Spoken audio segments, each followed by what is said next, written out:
to Why Don't We Dress for Dinner Anymore? With hosts, senior style icon and mental health professional, Teddy Krugman, and Melissa Pierce, documentarian. Today's guest is Donna Asady, a Chicago designer who's known around the world for her wonderful, glamorous designs. Our podcast is not necessarily about what the latest fashion trends are or why the trends are even happening. What we want to talk about is the psychology of dressing. Why do people dress the way they do? Why do people dress up? Why don't people dress up? What are people trying to project when they wear their clothes? We're going to really dig deep into what fashion really means. I was blown away when I started to read about you, actually. And I know that you left Iraq to pursue a better life here in the States, and that unbelievably, you actually have an undergraduate degree in technology and science and a master's degree in, get a load of this, everybody, nuclear physics. So we literally have a rocket scientist or a potential rocket scientist who has become a terrific fashion designer. So what I'd like to know, the first question I'd like to ask you, Donna, is what made you go from, I know you had spent, let's backtrack a little bit more, I know you had spent about 12 years in the technology profession. And what made you really do a 180 and go into the fashion designing business? Well, I would not say it's 180. I think it was the original idea of what I want to do when I grow up. Life didn't line up correctly at the time. I grew up in an Arab home where there's high expectations from family. You're either going to be a doctor or an engineer, because, artist life doesn't pay the bills. Right. And being like the good girl and all of that, I was like, sure, I will prove myself into science. And long story short, I tried to make the best out of it by pursuing science all the way until, I can't anymore, which took me the path to acquiring the master's in nuclear physics. So sometimes when people say, well, it's not rocket science, I was like, actually. It actually is. It is. What, you need to have a degree and to be a rocket scientist. Yes. Wait, do you feel like fashion is a little like rocket science when you're designing? I think so. There is a lot of parallels between technology, between science, at least the way that you break down a problem and build the solution for it. So I wouldn't say my path in technology and science took me away from fashion and the creative world. I think it gave me a lot of discipline of how to envision a product, how to build a product, how to push a product and actually make profit out of it, versus just having ideas and working in a basement trying to make fun and beautiful things. Right. Yeah. Well, it makes sense if you have a kind of a technological, scientific mind, that your mind works in a very logical, methodical way. Because I know, and I also read, that you really had no formal training in fashion design, that you actually learned to sew, I believe, from your mom and your aunt, and you started sewing at an early age. Yes. So you're very right. I learned, sewing from observing my mom and my aunt. And my aunt actually was a teacher, but she loved to create clothes. And at a young age, and I think it is the Middle East mentality, we are a custom-made economy. So when it comes to clothes, it doesn't have to do anything with your financials, your class or anything. We just like to make things for us. So it is very common for girls to go to the fabric market and look through fabric 2 seasons a year and pick up things and design your clothes. Wow. Or go to the seamstress and say, I want this dress. So that process at a young age can give you an idea of the fabric, how to construct it, the making of the fabric. Do you need more let's say elastane in it versus you want it to be more stiff? So you basically the fabric became your dough, your clay dough, and what I'm gonna build with it, right? Mm-hmm. Do I want it to be firm? Therefore, I need to add X, Y, and Z to it, or do I need it to be soft because I'm gonna create a flower? So I think it was the first building block of taking the fabric and learning about how does it lay on a human body. It was a German magazines in the 80s that called Borda, which was, distribute all of the Middle East, and you can basically pick it up and trace the patterns on your fabric and make your own clothes. Berta, like the sewing machine. Yes. Okay. It's an actually in the 80s, in the 70s, and everybody has every edition of Berta by the season, and you actually can make your own clothes. Oh, I'm all turned around now on what influenced what, because it sounds like you use the scientific method to figure out all of these things about sewing your own clothes. Yeah. And then you went to school to become a nuclear physicist because you already had this background in scientific method and figuring things out and understanding the puzzle of putting things together. Yeah, I think that's the whole point. Sometimes I sit down and I was like, well, maybe if I, went right away into fashion design from a young age, I would not have the same discipline that I have today when it comes to actually understanding what I'm creating, where does it land in the market, how to market it, which demographic it's gonna be more appealing to. I think I think a lot of designers can fall into that, unfortunately, because there's a lot of great ideas and there's a lot of beautiful things that you can create. But most of them, unfortunately, they end up in hobbies and not necessarily a business what can generate, some profit for you. I love your designs. To me, they tend to exude a lot of glamour, which I love. I wouldn't call your clothes corporate looking. I'd say they're more glamorous, going out for the evening, getting dressed, which is kind of the theme of our show. Yes. And I did read that one of the things that you love to do in Chicago is go to the Art Institute. I do. I agree. I love it. It's one of my favorite places. In fact, in case people aren't aware, there's a new Georgia O'Keeffe exhibit that's supposed to be really excellent, and it's from her New York period, which is really interesting. But anyway, that being said, I was just wondering, since you are an Art Institute fan, is there any particular era of art that you find that influences your designs in it? Well, I think it depends on where my mood is. Like, I can be a big Manet fan to be a big Basquiat fan. I can be a Van Gogh, but I also can be Andy Warhol, fan. So it's. I would love to think that my clothes can portray the classic cuts with the edgy coolness, and I think that's what I find myself gravitating to the whole time. So you can see me in the Impressionist wing, and then I'll go to the latest and greatest exhibit that they have in the Art Institute. So I can't just pin it on like one thing and stick to it. Okay.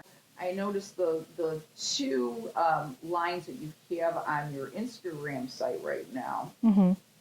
Is your red collection, which I love. Roses are red. Roses are red. Yes. And that's more of, I would say, a very glamorous kind of Asian influence, even almost. And then you have Barbiecore, which is like totally the opposite. Yes. Can you tell me kind of the inspiration for both of those lines? So if you pay attention to each design, even when I do a military cut, I still want it to be romantic and feminine. I want it to be classic, that you can wear it more than once and maybe pass it to someone. But I also want to make you feel good as a woman, that you're still feminine and you are still given I am strong energy without compromising the girl factor of it. So Barbiecore, yes, it was a moment that I wanted to do everything pink. It's darling. Yes, yeah. I wanted to do everything pink. And I think it was at the same time where the Barbie movie was coming out. It was at the same season. But even like some of the pieces, you will see it is very simple cut, however, playing with fabric placement and the buttons and the accessories can take it a little bit on the Barbiecore to be extra a little bit, but it's still a staple piece. Yeah. And that is why I love your design. That is why I love her designs, because she's glamorous but classic. So I think Donna's designs, like this, I could wear this forever.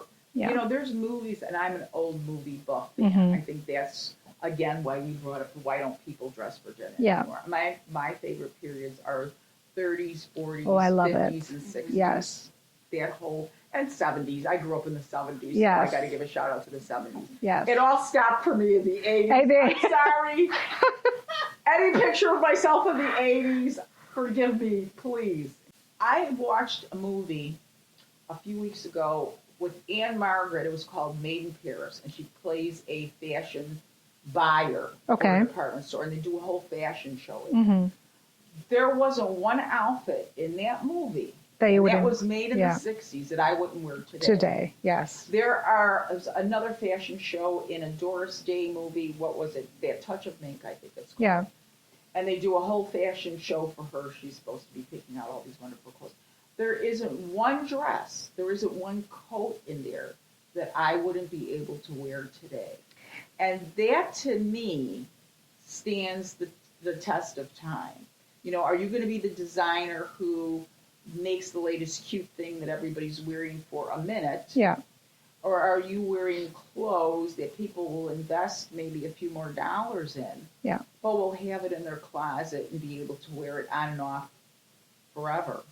And it's something that's not that available and common in other stores. So it's not a wave of trends that we're all doing bubble dresses. Fashion, yes, we're all doing low waist right now. We're all doing the cutouts. The cutouts and all of that. And that is great. And I mean, I am, what do you call it? I can dabble in that sometimes, you know, I want to dip into, you know, this looks cute, I want to wear it, right? But when it comes to something that I will hold on for a long time, it would be the pieces that, as you said, it's mostly has similar aesthetic from the 60s and 70s because it's a constructed cut that flatter the body. But I want to go back to the 80s. Okay. I think the 80s gets a bad reputation. I hate the 80s! I think the 80s, Dynasty. Oh, please, my shoulders, they were this big. Well, hear me out. So imagine any outfit you have in the 80s. I'm pretty sure you're imagining. Imagine them all. You're imagining big shoulders. You're imagining big belts and big hair. Yeah. Right? Oh, my hair. So if I tell you, take one of those images that you're thinking of, change the fabric, make it black or blue or some subtle color, no patterns. Change the buttons, make the shoulders a little bit smaller and get rid of the hair, you're going to get Schiaparelli. That is so interesting. That is interesting that you said that. Now, to me, when I think of Elsa Schiaparelli, the first thing you think of is the lobster dress. Yes. Okay, so you got the big lobster on there. Yeah. But and gold. So much gold. Yes. And gold. And big shoulders as well. Big shoulders. And she was known, for her kind of, what's the word I'm looking for? Angles on her. Yes. Lines of her clothes. So that's a really interesting point. I never thought of it in that way. Is there anything that you're liking right now that is trending? Or where would you say your line, what direction would you say your line is currently taking? So in terms of what I like right now, and it's trending, and it's going to tie back into the 80s as well. It's the low waist. So you're going to see a lot of the drop waist. The dropped waist. I remember the drop waist from the 80s. I had those. And I had those. And at the time, I didn't appreciate it because I was young and had a great body, right? Yeah. But right now, after 3 kids, a drop waist, a drop waist, and with the right fabric can be, mother's best friend, actually. Would you see someone like me being able to pull off a drop waist, or would I just look frumpy? I wouldn't think so. I think it comes down to the fabric of what you're using. But I would say, a drop waist could be a very nice layering piece when it comes to a dress and putting a jacket on top of it instead of just putting a skirt and a t-shirt or a shirt. A few pieces in a new line that you Yes. have coming out was white. Yes. And it had kind of a hooded top and it had some feathering on it. Yes. It looked almost bridal, but yet it was I love the way the material just kind of laid on the model's body. It was beautiful. Could you tell me a little bit more about that? So I decided for this collection to add a little bit of event, pieces. Like an engagement, Yes. or I wasn't planning to do a wedding, but it turned out to be looking like a wedding dress. That's a really glamorous wedding look. I thought it was going to be, Grace Jones is a great inspiration of mine. Grace Jones, and her hooded And her hooded look. So I wanted to take that and make it more, a little bit Oriental, Middle Eastern, have the beading added to it. And it wasn't, created for modest women specifically, but I think also modest look with the right cut and glam accessories can look absolutely fabulous. Absolutely fabulous. Yeah. We all want to get remarried now. Oh my God. Just, I want to get remarried again on my own, though. That dress. On your own. On my own, though. Marry myself. In that dress. Marry And that dress, yes. That was, yes. if that's a little hint of what's to come in your line, I can't wait to see. If you could build rockets the way you can build those dresses, we'd be on Venus right now. It would be a bedazzled rocket. We'd be on Venus all looking fabulous. Yes. We gotta figure out how to get us to another planet before we kill this Yes. one. And style. In style. Yes, in style. I'm all for bedazzled rocket. There you go. Well, and you have a bedazzler. I do have a She does. There we go. She bedazzles everything. I want to ask her why she chose the outfit she's wearing today, Which is darling, by the way. Gingham darling, with bric-a-brac. to be on our podcast. It's a gingham shirt with bric-a-brac, but then it's tied, for those of us listening, it's tied in the front. It's not a closed thing, so it could open as a jacket. But you've just tied it, and that's your shirt, and you have these killer red shoes on and red lipstick. Right, so she picked up the red. Yeah. Tell us why you chose this outfit today. So thank you for noticing all these little details. It was not simple to me. It took a couple of tries, and I think it depends on the mood. Like you want to wear something and you're like, you know what, I'm not feeling it. Let me change. So that was my third option, and I want it to be comfortable. I want it to be summery, and I want it to be a little bit edgy, and that's why you have the red shoes and the red lip. And I wanted to, show my personal style when I am not glammed up or representing the brand. This is just me relaxed, yet I need to give a little bit hint of fab in there. Yeah. As we're going to ask every guest, why don't people dress for dinner anymore? What's your opinion, Donna? We were talking, and that's really what got Melissa and I going about this particular podcast, was there was a time when people would get dressed for dinner. If you watch older movies from the 50s, 60s, even the 70s, a man will come home, let's say in a scene, and he'll say to his wife, come on, honey, I want to take you out to dinner. And she'll be like in a perfectly fine dress, cotton dress, or a pair of pants. She'll go, oh, well, I'm not really dressed to go out. Let me go get dressed. Yes. And then she'll come out and she'll have, some kind of a cocktail outfit on or something a little bit dressier. So basically what the history of those films are telling us is that at a particular point in history, women felt like they needed to get dressed up to go out to dinner.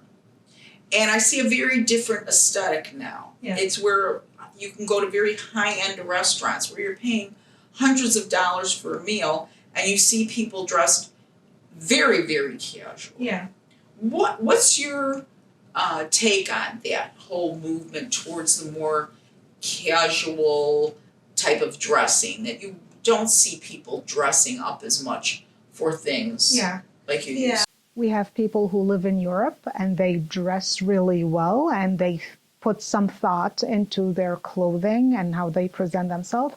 And we have people in the US, which is more fast-paced, more casual, because we think we have to do so much throughout the day. So I need to get to work, get out of work, go home, take care of my kids, then dress up, something comfortable. I'm going to go to dinner and then come back and do more.